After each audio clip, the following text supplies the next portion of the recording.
चलो, अब हम लोग दो वेक्टर को मल्टीप्लाई करना सीखेंगे, प्रोडक्ट निकालना।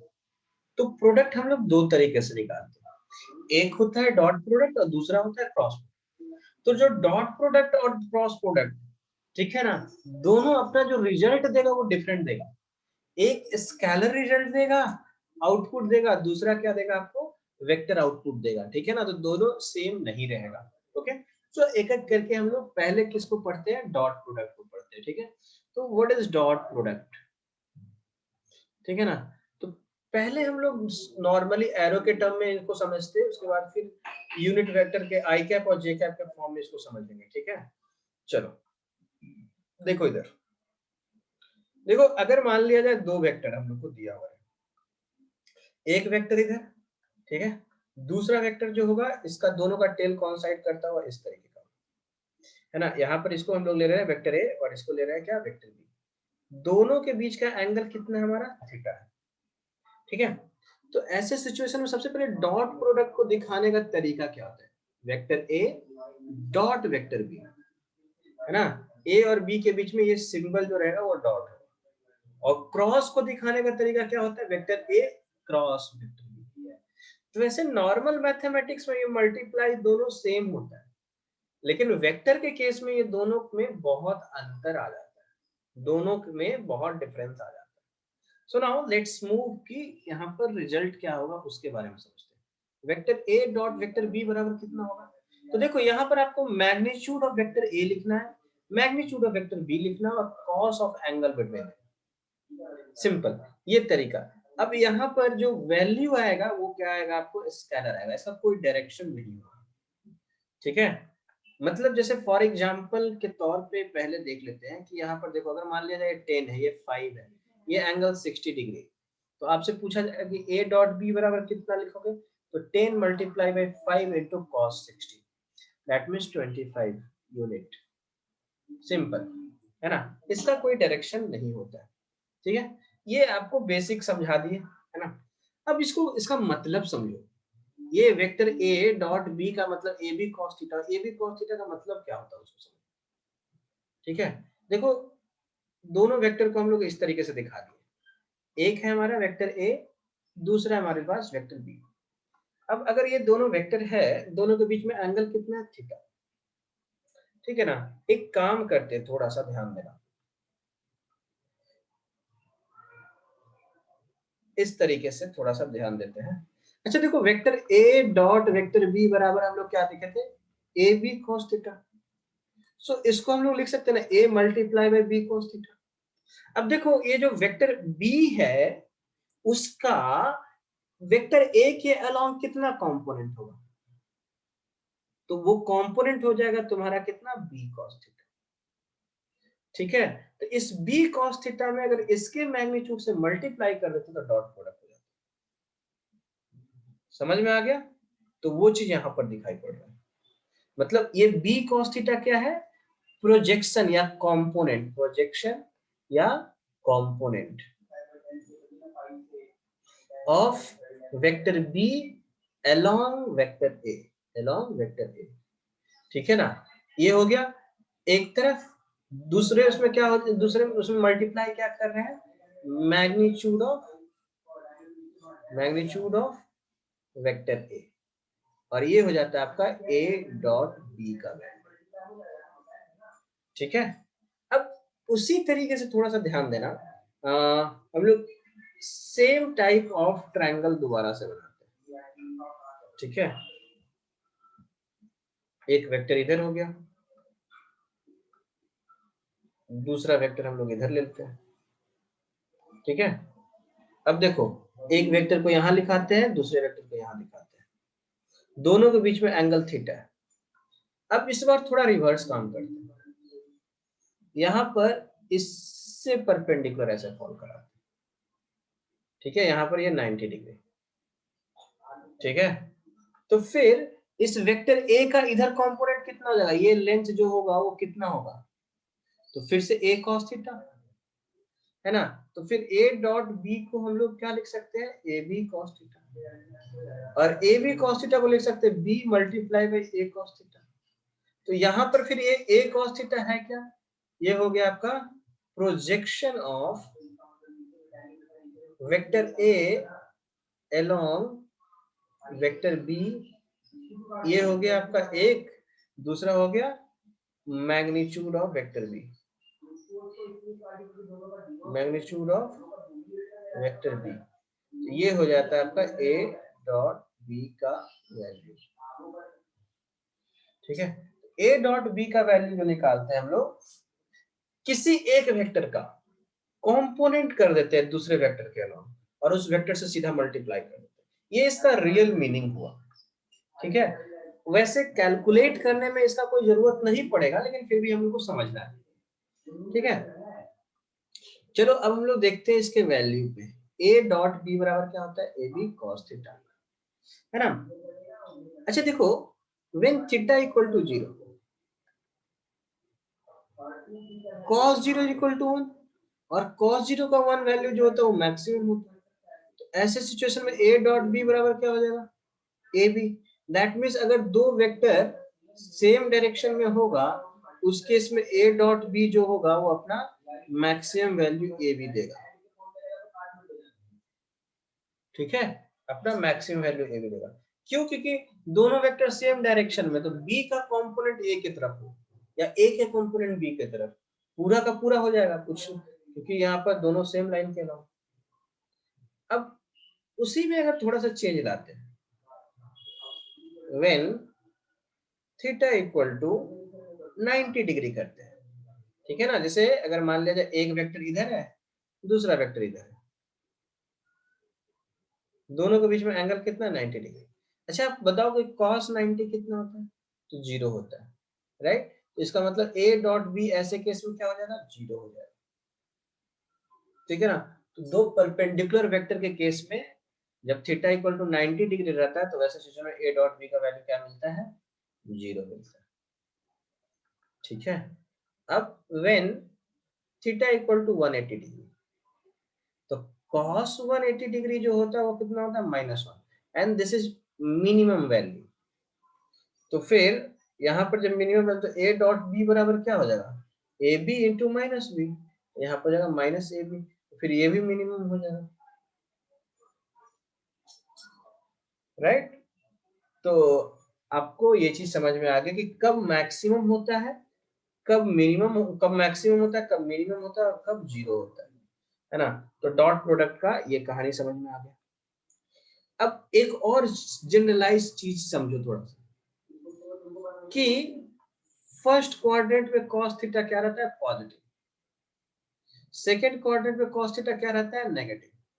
ये हम लोग बताए थे, जैसे थीटा इक्वल टू 120 डिग्री पे cos 120 जो होगा वो क्या होगा, आपका नेगेटिव होगा, लेकिन वही cos 60 जो होगा वो क्या होगा, पॉजिटिव वैल्यू होगा। ये बात समझ में आया था। तो इसके बेस पे हम लोग समझते हैं इस चीज को, कि for theta greater than 90 degree, ठीक है, थीटा ग्रेटर, तो इसका मतलब थीटा जो होगा वो कहाँ लाई करेगा, लाइज इन सेकेंड क्वाड्रेंट। तो जब सेकेंड क्वाड्रेंट में आता है तो cos थीटा क्या हो जाता है, आपका नेगेटिव हो जाता है। तो ऐसे सिचुएशन में क्या हो जाएगा, a डॉट बी जो हो जाएगा वो आपका क्या हो जाएगा, नेगेटिव हो जाएगा, लेस देन 0। ठीक है ना। और उसी तरीके से अगर हम बात करेंगे for theta less than 90 degree पे, तो ऐसे सिचुएशन में क्या होगा कि थीटा जो होगा वो कहाँ लाई करेगा, इन फर्स्ट क्वाड्रेंट। ठीक है, ऐसे सिचुएशन में cos थीटा जो हो जाता है वो क्या होता है, पॉजिटिव हो जाता है, और a डॉट बी जो होगा वो क्या होगा, पॉजिटिव होगा। बोलो यहाँ तक सबको समझ में आया। Yes sir. चलो शाबाश, अब हम लोग आगे पढ़ते हैं। सेल्फ डॉट प्रोडक्ट, और देखो जैसे बेसिकली हम समझते हैं यहाँ पर सेल्फ डॉट प्रोडक्ट कहने का मतलब मेरा क्या, अगर कोई वेक्टर ए है, इसको अब अपने ही वेक्टर से अगर डॉट करते हैं, तो पहला वेक्टर तो ये है, दूसरा भी वेक्टर यही है, राइट। अब दोनों वेक्टर क्या है, ए वेक्टर ए भी है और ए वेक्टर ए है, दोनों के बीच में थीटा तो 0 डिग्री होगा, अच्छा, दोनों का मैग्नीट्यूड भी क्या होगा, ए ही होगा, ठीक है ना। तो यहाँ पर आप क्या लिखोगे, A into A into cos 0 degree, that means A square, right. अब देखो, एक्स एक्सिस की तरफ यूनिट वेक्टर को हम लोग क्या नाम दिए थे, आई कैप, इधर के यूनिट वेक्टर को जे कैप, इधर के यूनिट वेक्टर को के कैप डालेंगे। तो अगर आपसे पूछा जाए कि आई कैप डॉट आई कैप क्या होगा, तो आई का मैग्नीट्यूड तो 1, दूसरे का भी मैग्नीट्यूड 1, दोनों के बीच में एंगल कितना, 0 डिग्री, तो ये मिलेगा 1। सिमिलरली जे कैप का भी, जे डॉट जे और के डॉट के केस में भी दोनों का मैग्नीट्यूड 1 और एंगल 0 डिग्री।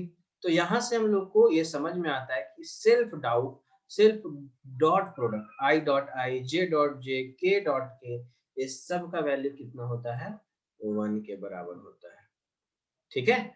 नाउ नेक्स्ट चीज हम लोग जो सीखेंगे यहाँ पर वो ये है कि देखो, अगर मान लिया जाए आपको कभी आई डॉट जे करने का मौका मिले, ठीक है, तो पहले का मैग्नीट्यूड 1, दूसरे का मैग्नीट्यूड 1, और आई और जे दोनों के बीच में एंगल कितना, 90 डिग्री, तो cos 90 बराबर कितना, तो 0।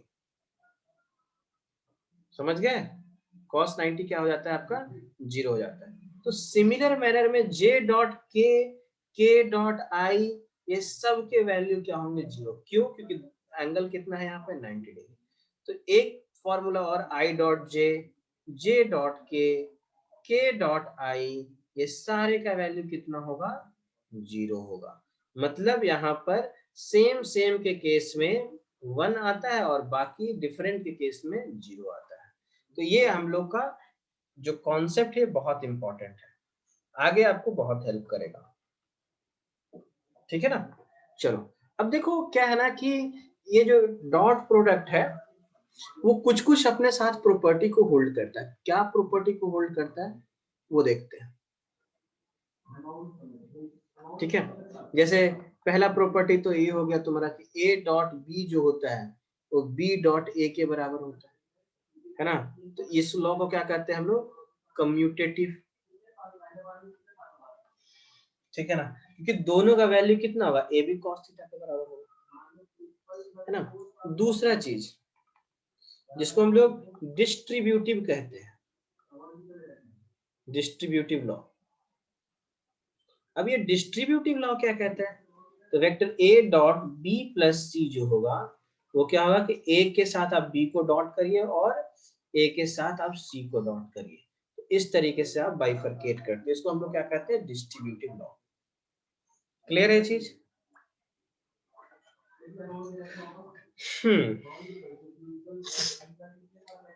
ओके।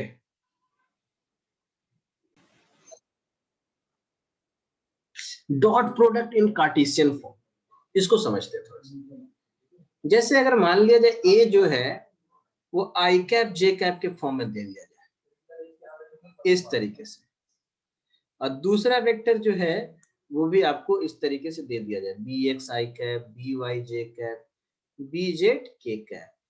नाउ अगर आपको ए डॉट बी का वैल्यू निकालना है, क्या करेंगे आप, तो ए X I cap plus A Y J cap plus A Z K cap करोगे, इसका डॉट करोगे कितना से, B X I cap B Y J cap plus B Z K cap, ठीक है ना।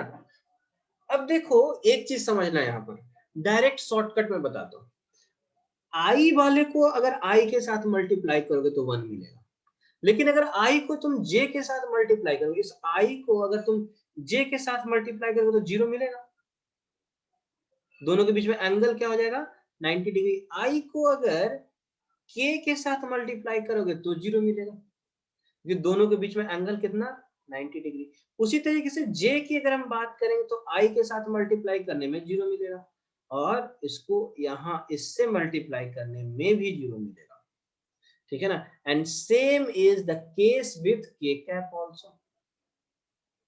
तो इसका मतलब आई को आई वाले के साथ ही मल्टीप्लाई करेंगे तो रिजल्ट मिलेगा, और जे वाले को जे के साथ और के वाले को के साथ।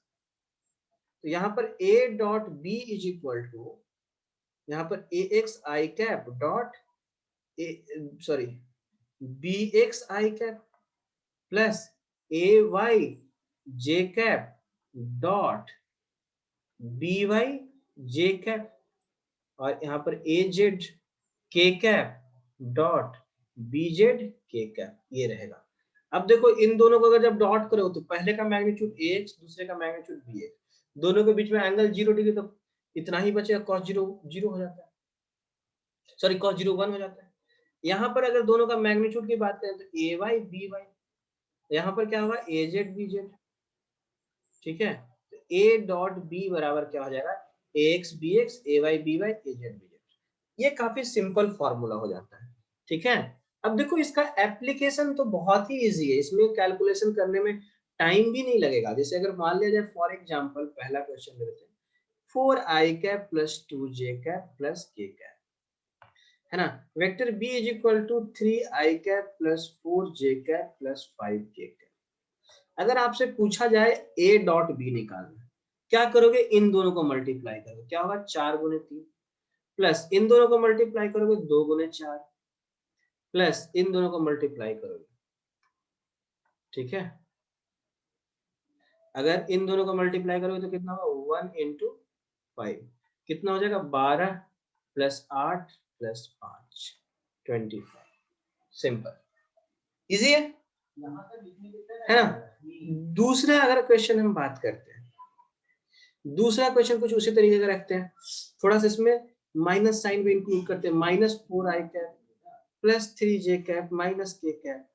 दूसरा वेक्टर ले लेते हैं यहाँ पे 2i cap minus 3j cap plus 4k cap, इस तरीके का, ठीक है। तो आपको बेसिकली यहाँ पर ध्यान ये देना है कि you need to calculate including sine also, मतलब you can't exclude sine, because sine यहाँ पर इंपॉर्टेंट रोल प्ले करेगा। तो वेक्टर a डॉट b की अगर हम बात करेंगे तो आप इन दोनों का मल्टीप्लाई जब कर रहे होगे तो क्या लिखोगे, -4 into 2 plus 3 into -3 plus 4 into -1, इन दोनों का एक तरफ, यहाँ पे हो जाएगा -8 -9 -4। तो अब क्या हो जाएगा इसका, 8 4 12 9 21 -20। तो ये इस तरीके से सॉल्व होता है ना। तो ज्यादा इसमें परेशान होने का जरूरत नहीं है, ये आराम से क्वेश्चन सॉल्व करा देता है।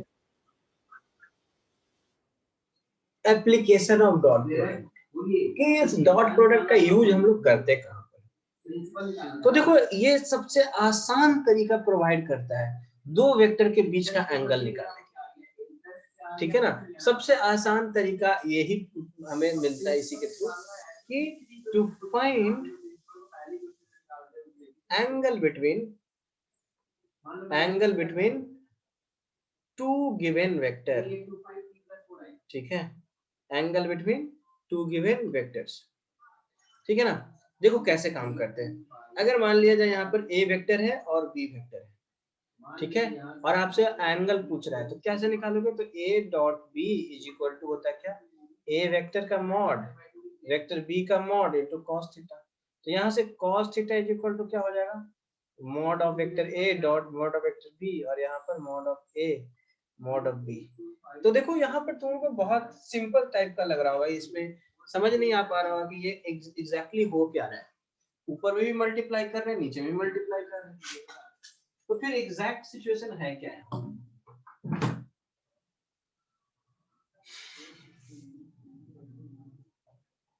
देखो तो इसको समझने के लिए एक एग्जांपल लेते हैं, ठीक है।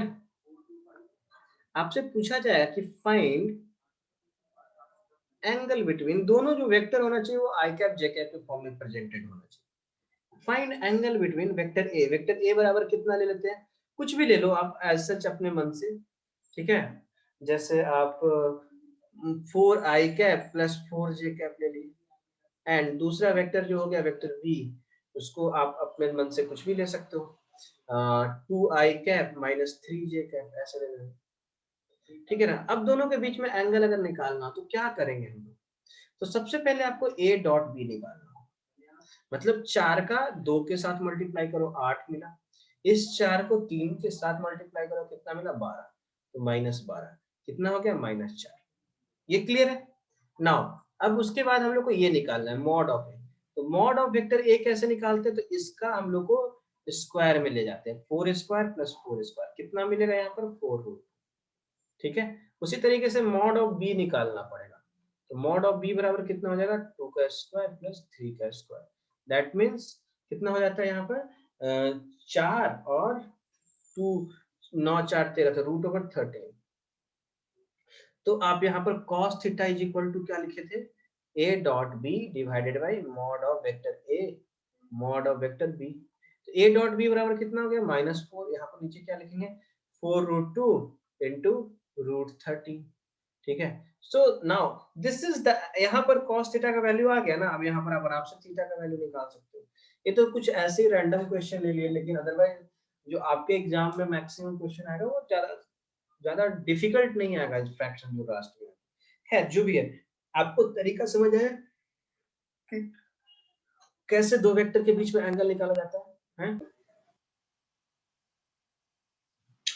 देखो दूसरा एप्लीकेशन क्या है, to find component of vector along a given vector, मतलब एक वेक्टर अगर आपको इधर दिया हुआ है, दूसरा वेक्टर इधर दिया हुआ है, एक वेक्टर ए है दूसरे वेक्टर बी है, तो आपसे पूछेगा कि वेक्टर बी का क्या इफेक्ट होगा वेक्टर ए के अलावा, वेक्टर बी का क्या कंपोनेंट होगा वेक्टर ए के अलावा, है ना, या फिर वेक्टर ए का क्या कंपोनेंट होगा बी के अलावा। अगर इस तरह का क्वेश्चन पूछा जाए तो ऐसे सिचुएशन में, जैसे मान लीजिए आपको पूछा जाता ना ये वेक्टर, इस वेक्टर का कंपोनेंट एक्स एक्सिस के अलोंग कितना होगा, वाई एक्सिस के अलोंग कितना होगा, तो ये तो आप बहुत आसानी से निकाल लेते हो, a cos theta b sin theta जो भी है ऐसे करके।